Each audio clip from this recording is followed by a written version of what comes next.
I'm Charlie Bright of Gold Derby, and as part of our Meet the Experts television animation panel, I am joined today by Jane Wu from the Netflix show Blue Eye Samurai, Vivienne Medrano from the Prime Video series Hazbin Hotel, Leif Hansen from the Peacock series In the Know, and Bryan Lee O'Malley and BenDavid Grabinski from the Netflix show Scott Pilgrim Takes Off. The first question, I love asking this of animation, of people in animation, and I'll throw this to you, Vivienne, first. I'm wondering, what was the thing that you saw in animation where you were like, that is what I want to do? Oh man, I like to cite Bambi, because while it's not my favorite movie of all time, I was an enormous I was very outdoorsy and I love animals. I still love animals. But when I was a kid, I really wanted to potentially go into something, I was like a zookeeper or an animal trainer or something like that. But I would draw constantly, and I loved cartoons and I loved things like that. But it was when I kind of connected the dots of like what animation was, which I actually did at a very young age. I used to pause the screen and just I was like, that's a different but it's a cartoon, so it's a drawing, but like that's a different whoa. The way I kind of decided it was for me was specifically with Bambi. I grew up on the East Coast, so we have a lot of deer, and I've always loved how deer move and how they look and everything like that. And that movie has like realistic movements of deer, and it just occurred to me, I was like, wait, I can like draw and make like cartoon looking animals like move like real animals. Like I can make that can be done. And I just was like, okay, well, game over. Now I can have animals around without like, specifically that being my job, and also draw. So that was how I discovered. And what about you, Bryan, and BenDavid? It's funny because I wanted to be a comic artist growing up, and then I couldn't draw, which is what led to me to decide I wanted to direct live action. And then I ended up coming full circle on this show, which is I love animation and I've always loved art. And if I had it my way, I would have been like, a Jim Lee type or something. But unfortunately, I I can't Same. do it. Yeah, I wanted to be a comic book artist too, but first of all, way back then in the early 90s, there was just no women doing it. So I opened up a comic book store Wow. to combat Nice. that. And we would have Comic-Con. We would have to go to Comic-Con because, I have to sell my 25-cent bins somewhere. And I would put up my table out there to draw, and I would get these comments like, "Hey, you draw pretty good for a girl." I'm like, "Yeah, thanks, you too." So I was always in the comic space, and I think that's my love of storytelling too. But um, unlike you, I actually fell into animation because of comic books. All these comic book artists went into animation, but because my stuff was so grown up there, and I don't do comedy, there just wasn't space for me to function in animation. So I left for live action and was happy in live action until Blue Eye Samurai brought me back into animation. So it was kind of like riding a bike going, whoa, oh yeah, I remember how to write this. Yes, yes. I can relate to the stumbling just like into it, because my original like fantasy was that I would be on a Jim Henson movie doing the puppets, puppeteering, but I didn't know how to get there. And if I knew that Jim Henson had a shop in London, which seems a little bit closer, I would probably have gone there, but I didn't know that. So I just did something else for a while, and then I was like, when I was like 24 or something, I went, no, now I'm gonna try. And then the only thing that was available was 2D. So I was like, oh, well, I need to start somewhere. I don't know where, but like now I'm starting with 2D, and quite quickly realized that I could draw, but I wasn't good enough. I realized that probably because I had a like professional career already, I was like, oh, so this is how you're professional. So if I need to do this professionally, I need to be able to spin this character around without hesitating, and I can't. So I might just finish this course and see what else is out there. And then suddenly I just stumbled over some stop motion people, and they brought me in, I stuck. I never moved on to the big puppets, but maybe one day. Well, I do want to say the things that made me obsessed with animation for life were very vividly and specifically Batman Mask of the Phantasm and the first time I saw Akira. Those are the two things that to me just shredded my brain to a point where I felt like my love of movies, the mediums are just completely equal to me, where it's like those were like, I don't have a preference between either. It just felt like those made it feel like everything is a level playing field. Because I still think that Batman Mask of the Phantasm is the most emotional and character based of any of the Batman movies. And then Akira just was like a laser went through my brain. Right. I'll never forget exactly how I felt when the end credits started and they said the line and the music kicked in, and the rest of my life forever will be chasing like that feeling. Yeah. Like those are the two things that for me made me think that like animation was the shit.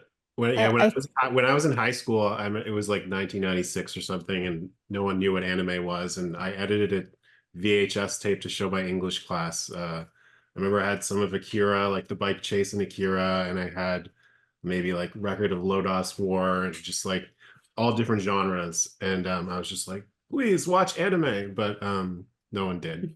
But now Yeah, I'm still kind of doing the same thing all these years. I think like you, I grew up in the East, and not the East Coast, but the Far East, right? And so I grew up with a staple of anime. So when I got to this country, I was like, why are you guys not watching anime? And this was a long time ago, like in the 80s. So it's great to see animation take a foot here, and especially adult animation, because we do it all day over there and it's normal. And it seems to not be a normal thing here in the West, which is weird, because animation is not a genre. It's just another story delivery vehicle. It's a medium. And it can go ahead. So I was gonna say, to piggyback off of that, what I love is being in the adult space, but having a style that's more associated with younger audiences, is just more like cartoony and appealing and round and like, kind of expressive, I guess, was a bit of a challenge, because I think that was one of the things, is that this industry is so used to like putting animation, especially like expressive fluid animation, in the box for kids, or having it have to be very action and very specifically like a little bit more anime looking, for it to be like, okay, well, that now it's allowed to be darker and edgier because anime has been that way for so long, which is why I think it's so cool. Like, but it's like I'm hoping to see more like varied styles go that direction, like anime that is so broad, because it's able to tell all these incredible stories, from like love stories to dark and like to horror, and like those are things that like I want so badly for like the whole world to be able to do. Like it's so cool. Like I love that about anime and the Eastern world. Like it's the coolest thing ever. So, and it does kind of feel like if it is adult animation, usually it's usually geared towards something comedic. Where if it's done that way, and so like what you're doing, Jane, is but we've seen shows that have like, I think all of your shows are really pushing that boundary. I think a show like BoJack Horseman, fact that it can have you laughing like crazy one minute, and then the next minute gives you the most emotional gut punch that you usually think would come like in like a David Chase series or something like that. It's crazy. I'm also moving on from what inspired you. I'm curious as to what's the most recent animated thing you saw, whether it was a movie or a TV show, maybe even a music video, where it just blew you away. You just found yourself being completely floored by it. And I'll start with you, Jane. What about you? I think this was like 4 years ago. I saw a Go Blonde student film about two samurais, and it was a hybrid of, you could tell some of it was, it's technically, if you have the eye, you can tell that the characters are CG, but they drew over it, and it was so astonishingly sensitive, and just you know, what students are able to do now with the technology. Now I'm going to sound my age, but you know, with technology and so forth, it's just absolutely amazing, these student films. What Yeah. about you, Bryan Lee? Bryan Leif, because we had another Bryan here, but Bryan Leif. Yes, Sort of maybe the same thing. I think the mix of the media is pretty exciting. You know, it's a little bit old now, but Spider-Man Into the Spider-Verse just looked different because they invented something new that then everybody trying to like emulate now, and we are even thinking about drawing on top of our puppets because it just gives a different kinds of look. But yeah, I love seeing something that's taking something we all know and just changing it into something completely new, and nobody could have thought about that before they actually see it. It's pretty exhilarating. Yeah, the new TMNT movie along the same lines as Spider-Verse, that really blew me away. Plus, we were working on our show at the time, and the way they overlap the voice actors and stuff was really, really impressive to me, just on a technical level. Yeah, I mean, I could say something cooler and more obscure, but I'm still just so endlessly fucking impressed with the Spider-Verse movies, especially the new one.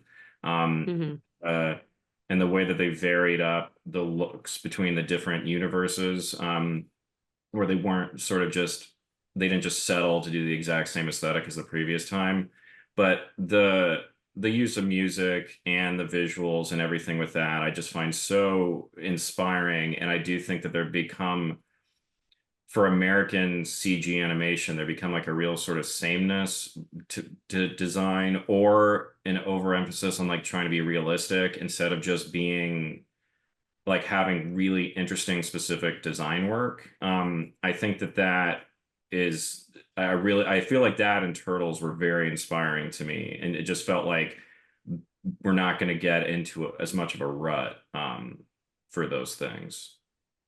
And how about you, Vivienne? Yeah. I mean, as far as recent, I would just have to pair it. The Spider-Verse, the latest Spider-Verse movie was mind-blowing. But to go a little further back for me, I mean, I love the 2D world. It's very much my world. And I what's amazing about CG is that it's come so far, and like the styles that they can emulate and like the way they can capture the techniques of 2D is just surreal and so incredibly impressive to me.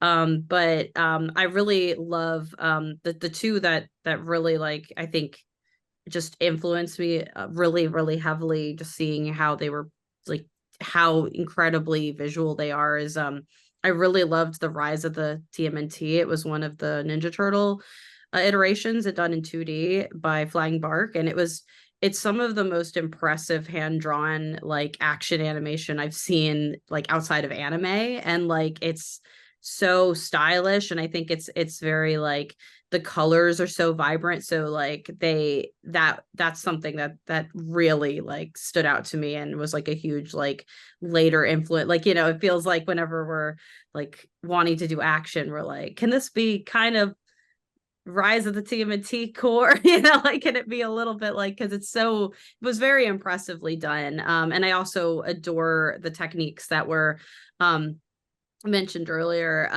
about like the combination of CG and 2D done in things like Arcane, which I also adore Arcane. I think it's phenomenal, like such an experimental like TV show for animation, like to be done on this like cinematic level that's so unique, and like, but has this combination of like 2D effects, which I think makes the CG like pop in this really stylistic way.